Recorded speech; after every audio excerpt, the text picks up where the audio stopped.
In this episode, Firefly Aerospace's Blue Ghost Mission 2, Readies for the Moon, Artemis program advances humanity's return to lunar orbit, and the Nancy Grace Roman Space Telescope prepares to transform cosmic surveys. A newborn supernova is caught in its first hours, and Hubble Space Telescope witnesses asteroid collisions around a nearby star.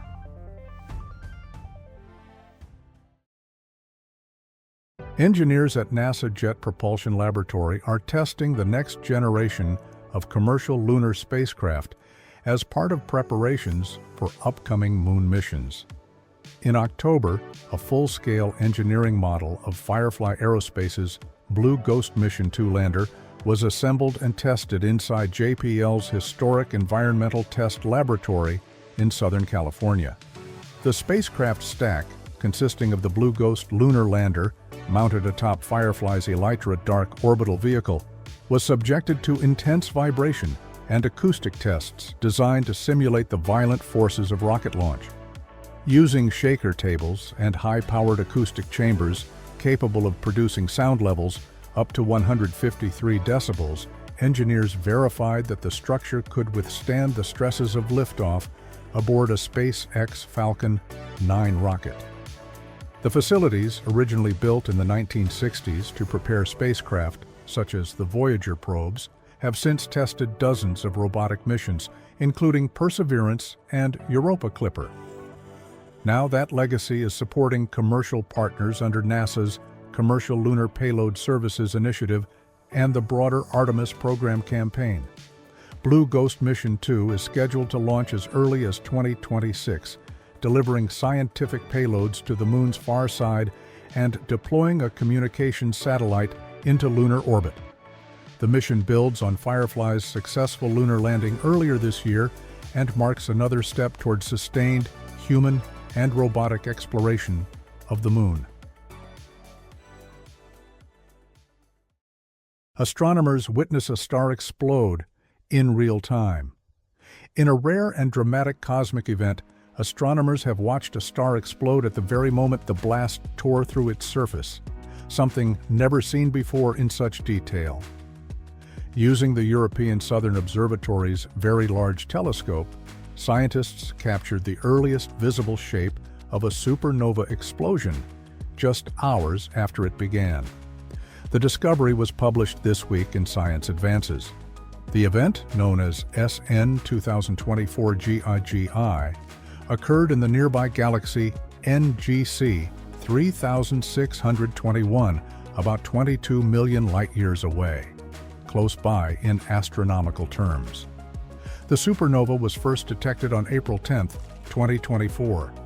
Within just 26 hours, ESO's VLT was already observing it, thanks to a rapid response effort by an international team. Because the first hours of a supernova are usually missed, this brief shock breakout phase fades in less than a day, yet it holds crucial clues about how massive stars actually explode. By using a powerful technique called spectropolarimetry, astronomers were able to infer the explosion's geometry, even though the star appeared as a single point of light. The results were surprising. The initial blast wasn't spherical, but shaped more like an olive, revealing a strong, well-defined axis of symmetry.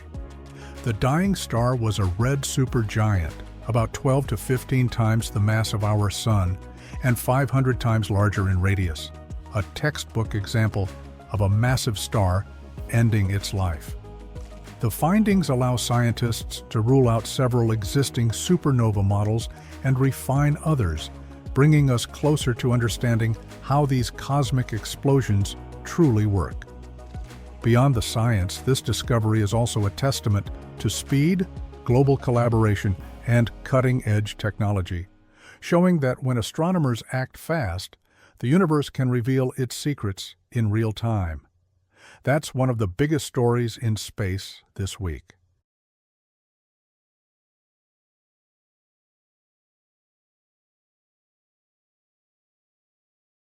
NASA is preparing for a historic moment. With Artemis 2, humans are set to fly past the moon for the first time in more than 50 years. a mission that will test new spacecraft, new technology, and open a new chapter in lunar exploration. So, the most exciting thing to us about Artemis 2 is simply the return to the moon. We haven't been there in 50 years. Human eyes will soon see parts of the moon that no one has ever seen before. This mission recommits us to exploring the solar system in a way we haven't done in a long time. And it creates a powerful opportunity for younger generations to feel the excitement and the responsibility of exploration. The moon is a remarkable chiaroscuro world. What makes it so striking is the way sunlight moves across its surface, the changing angles revealing crater walls and ancient scars near the terminator, the line between lunar day and night. Without oceans, clouds, or weather, the moon tells its story through shape alone. And that shape speaks of deep time, of its own history, and of the history of the entire solar system. On Earth, much of our planet's early story has been erased by geology, weather, and climate. But that doesn't happen on the moon. It has preserved a nearly complete record of events stretching back almost 4.5 billion years. In those scars, we find clues about where the moon came from and where the Earth itself came from.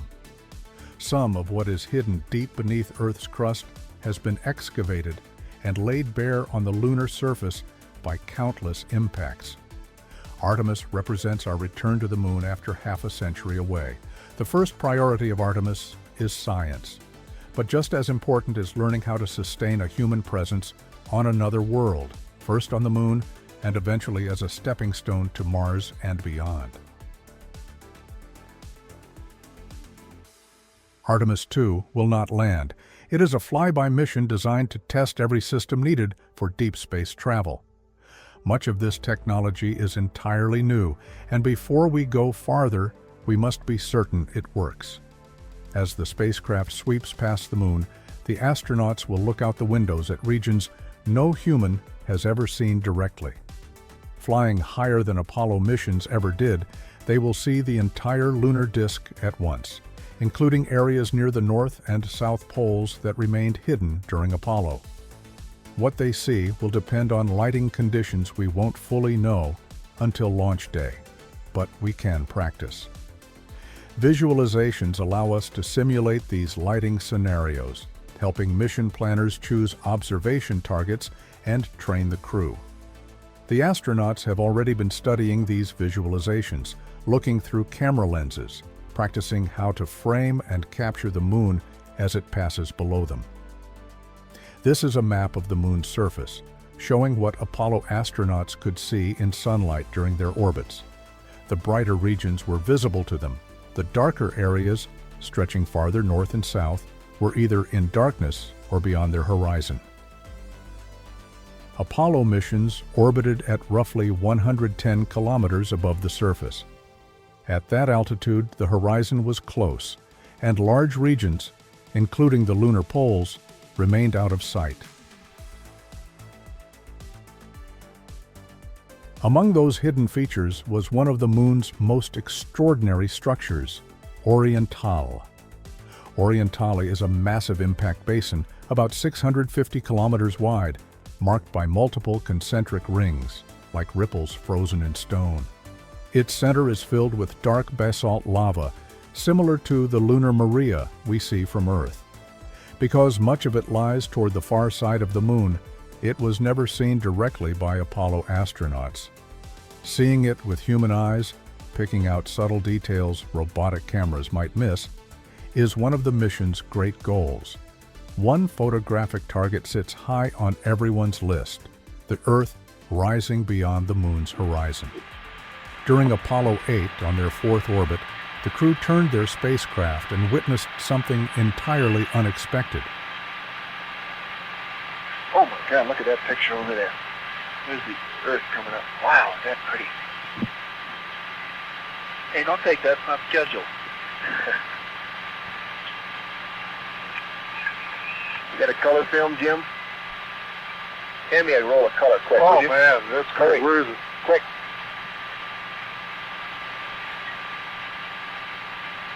Gee. down here. Just grab me a color. A color exterior. Hurry up.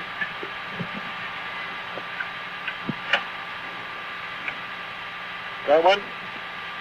Yeah, I'm looking for one. C368. Anything, quick. Here. Got it. We missed it.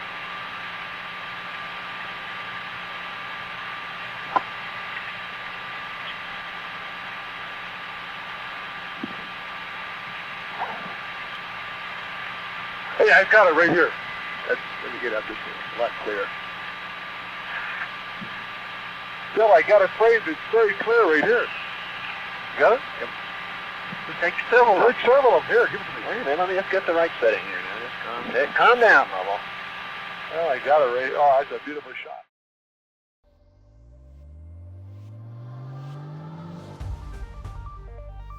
That moment, Earthrise, changed how we see ourselves. From space, there are no borders, no divisions, just a small, fragile world suspended in darkness. That image reminded us that Earth is finite, not everything, but something precious. A pale blue dot in an immense cosmos. Artemis will give us that opportunity once again, and when it does, we expect the same sense of awe and the same quiet realization to reach a new generation watching from Earth. NASA has completed assembly of its next major space observatory, the Nancy Grace Roman Space Telescope, marking a major milestone toward its upcoming launch. On November 25th, engineers at NASA Goddard Space Flight Center joined the telescope's inner and outer sections inside the agency's largest clean room, completing construction of the observatory. Roman is scheduled to launch no later than May 2027, with the team targeting a possible early launch in fall 2026 aboard a Falcon Heavy. Once in space, the telescope will operate from a point about 1 million miles from Earth. Designed to survey the universe at unprecedented scale and speed, Roman will use its powerful wide-field instrument to image vast regions of space hundreds of times faster than Hubble. Over its 5-year primary mission, it is expected to discover more than 100,000 distant worlds, map over 1 billion galaxies, and shed new light on dark matter and dark energy. Roman also carries a cutting-edge coronagraph to directly image planets around nearby stars, advancing the search for other worlds. All mission data will be made publicly available, enabling scientists worldwide to explore the universe in new ways. NASA has finalized the 3 core survey programs for the Nancy Grace Roman Space Telescope, defining how the mission will investigate dark energy, chart the large-scale structure of the universe, and uncover distant worlds during its 5-year primary mission. The High-Latitude Wide Area Survey will combine expansive sky coverage with targeted depth, using multiple observing techniques to trace galaxy formation and evolution across vast stretches of cosmic history. The High-Latitude Time Domain Survey will repeatedly scan the same regions of sky, capturing exploding stars and other changing phenomena to reveal how the universe has evolved over billions of years. The Galactic Bulge Time Domain Survey will concentrate on the Milky Way's crowded core, using rapid, repeated observations to detect micro-lensing events that expose hidden planets and isolated black holes otherwise invisible to astronomers. In a historic first, Hubble Space Telescope has directly observed what astronomers believe are violent asteroid-scale collisions unfolding around another star. The discoveries offer a rare glimpse into the kind of chaotic processes that once shaped our own solar system. The collisions were spotted in the planetary system surrounding Fomalhaut, a bright star located just 25 light-years from Earth. While studying the system, astronomers detected 2 unexpected points of light, now known as circumstellar sources CS1 and CS2, that appeared suddenly in Hubble images. Researchers say these objects are not planets, but massive clouds of debris created when large planetesimals smashed into each other. What makes the finding extraordinary is timing.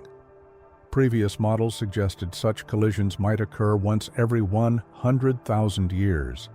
Yet Hubble has observed 2 of them in just 2 decades, hinting that Fomalhaut's debris disk may be far more active and violent than previously thought. Scientists estimate the colliding bodies were roughly 60 kilometers across, similar in size to large asteroids. The resulting debris clouds now scatter starlight, making them appear planet-like. In fact, one of the clouds was initially mistaken for a planet when it was first detected in 2008, highlighting how easily debris clouds can masquerade as exoplanets. The discoveries carry important implications for future planet-hunting missions, which may need to distinguish between true worlds and lingering collision debris. To better understand the evolving cloud known as CS2, astronomers will continue monitoring it with Hubble and also turn to the James Webb Space Telescope. Webb's infrared vision will help determine the dust cloud's composition, grain size, and whether it contains water ice. Together, Hubble and Webb are providing an unprecedented window into a distant planetary system caught in the act of reshaping itself, offering scientists a living laboratory for understanding how planets, debris disks, and entire solar systems evolve through cosmic violence. Thank you for exploring the universe with us here at Wormhole to Cosmos. If you enjoyed this episode, please subscribe, share it with your friends, and let us know your thoughts in the comments. Your curiosity, support, and passion for space make this journey possible. We couldn't do this without you. Remember, the universe is vast, mysterious, and full of wonders waiting to be explored. Stay curious, keep looking up, and until next time, keep your eyes on the stars.